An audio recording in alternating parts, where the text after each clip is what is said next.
In today's video, I'll explain why your Outlook.com storage is full and how to fix it quickly. When your mailbox reaches its limit, new emails may stop arriving or bounce back. Every folder counts toward your storage, not just the inbox, so sent items, junk email, and especially deleted items often fill up without you noticing.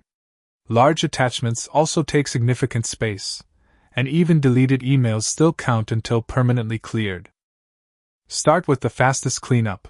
Open Outlook on the web, go to Settings Storage, and review how your space is being used. From this page, you can empty junk email, sent items, and deleted items with a single click. This central view is much quicker than cleaning folders individually and helps you see where the biggest savings are. Only clear items you no longer need because this action is permanent. Next, remove large attachments.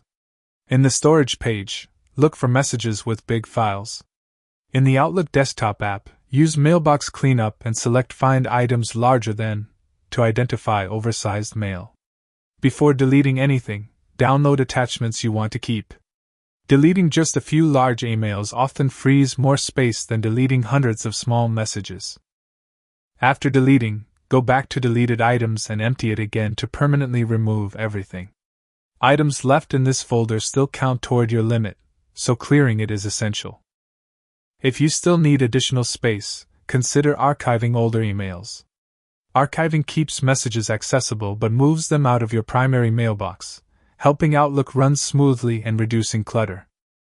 If you frequently hit your limit, upgrading to a Microsoft 365 plan with increased mailbox storage may be the most practical long-term fix. By regularly reviewing your storage page, deleting large attachments, and clearing unnecessary folders, you can manage your mailbox efficiently and prevent future storage issues.